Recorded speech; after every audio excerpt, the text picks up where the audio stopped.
Please join me in welcoming our newest member to our headquarters team, Dr. Gary Deddo. And I want to introduce him to you and ask him a few questions so that you all can get to know him better.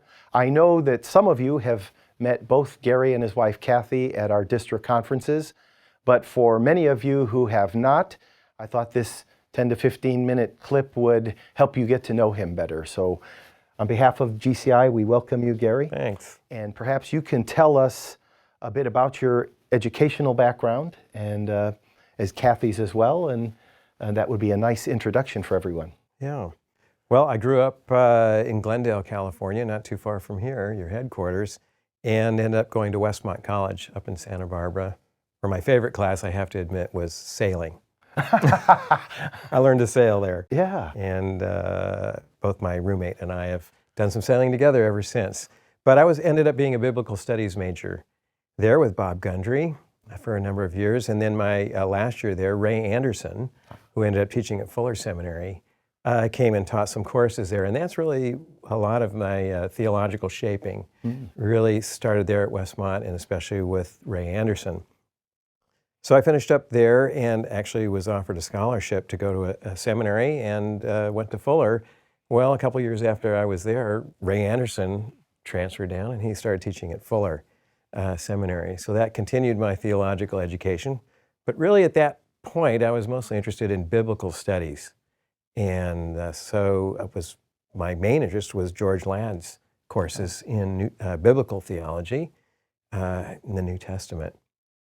And didn't think a lot about theology at all at that point as a focus, as a point of interest. But through Ray, I began to be aware of the theological various pathways and emphases. And so I had some awareness of that. So I didn't really pursue any further education for a number of years because I started doing campus ministry. At first at Azusa Pacific, I was a assistant chaplain, actually, to the dean of students. There was no chaplain. But worked there for a couple of years and then switched over to InterVarsity Christian Fellowship, where I began to do campus work for 10 years at the Claremont colleges. And it was at that point I realized that, strictly speaking, a biblical studies background really didn't prepare me to deal with everything that was thrown at me in this secular setting where these bright college students had a lot of questions and a lot of concerns. And I realized certain pieces were missing. And it was at that point I was due a sabbatical and thought, what should I do? And it was at that point that Fuller Seminary invited James B. Torrance, to come and give an extension course. And if you've graduated from Fuller, you can sit in on these classes for free. So I just sat in on a number of his classes, and I was sitting there, I was saying yes, he's the one. He seems to be on the same theological path I'm on, just 150 miles ahead of me. And I said, if I could sit down with him and ask him every question I had, and would help me sort these things through, I think I could complete my theological education, really. And so I spoke with him, and he said, sure, why don't you come across to Scotland? And I wasn't quite ready to hear that, but when I told Kathy about it, she said, let's go. So I finished up then in Scotland at the University of Aberdeen, King's College, with James Torrance. And that's really my educational story. Yeah. Yeah. And Kathy's? Kathy's, we met through InterVarsity Christian Fellowship. She was on the East Coast, and she was doing InterVarsity campus work at the University of Virginia, UVA. And she had served as a student leader in InterVarsity as well. And I was on the West Coast at the Claremont colleges, and InterVarsity Christian Fellowship has a triannual conference, the Urbana Missions Conference. And she and I met there at Urbana, Illinois, in the middle. And she came out then to California to do staff work, not because I asked her, but my supervisor thought she would be helpful to come on. I was supposed to be the staff member over several colleges, and one of them was Scripps College, which is a women's college, Yeah. and I wasn't being all that effective there. So Kathy was asked to take that campus. And then as she was doing that, she then began to attend Fuller Seminary as well. She'd been a history major at William and Mary, but she wanted some theological education and loved languages, so Greek and Hebrew, and so got her master's in theology from Fuller as well while we were still here in California. So this is before we went to Scotland. Ah, fantastic. And now, when you were in Scotland and you finished your course of study, is it at that point you stayed for a few more years and became part of their faculty, or you taught for a few years? Not there. You teach a little bit. It wasn't the habit. Usually you're a full-time student, and there are certain teaching opportunities. I didn't start teaching theology till I came back. And I owed University Christian Fellowship, a year because I took a year of sabbatical. Yeah. So I was happy to do that. And a former friend of mine from within university invited me to come back and do campus work, but this time for graduate students and faculty at Princeton University, and right next door, Princeton Seminary. And so that sounded like a really good opportunity. So we came back from Scotland to Princeton. So now we're on the other coast, moved all our stuff over there.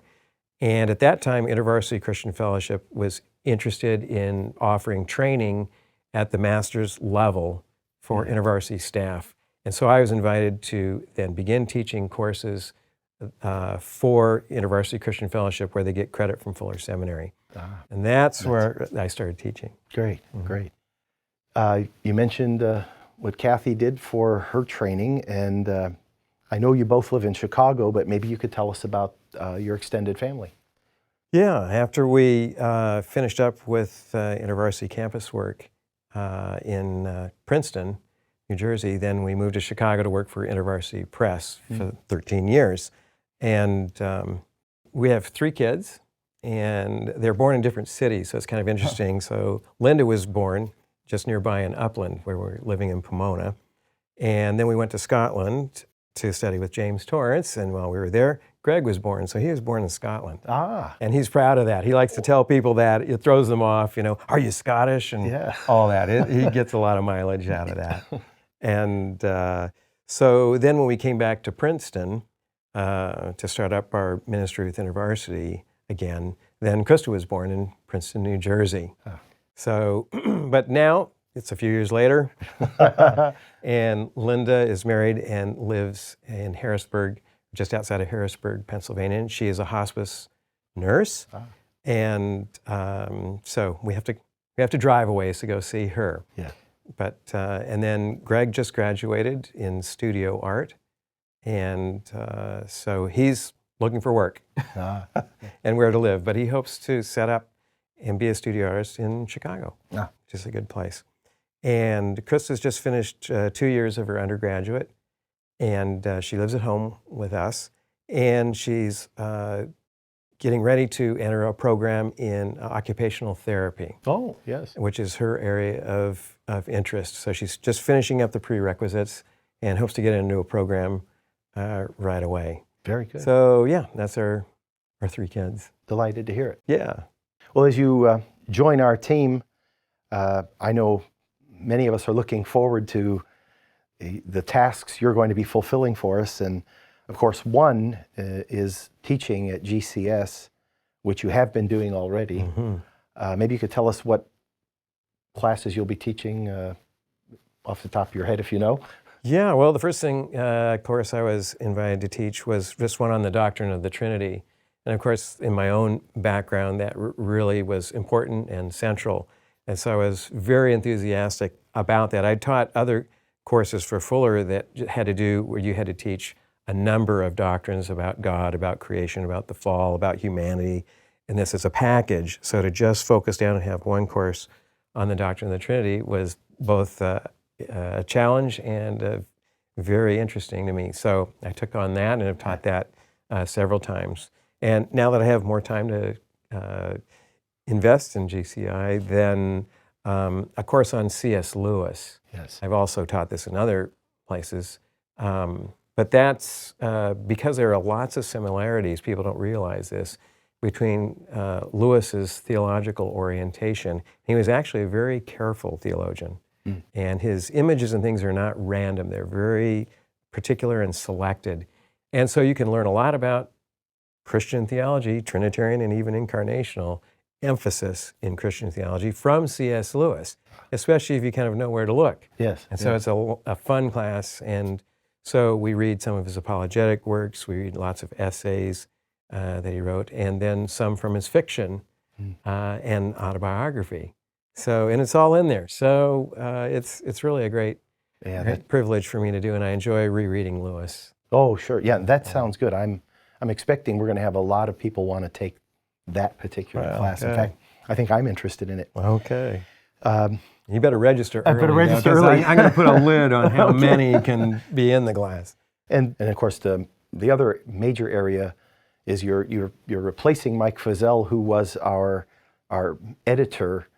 And there are different levels of editing, copy editing and different titles, executive editor and editor-in-chief. And I think for most of us, we don't know what all those different levels are. In Mike's case, he sort of edited everything that was written.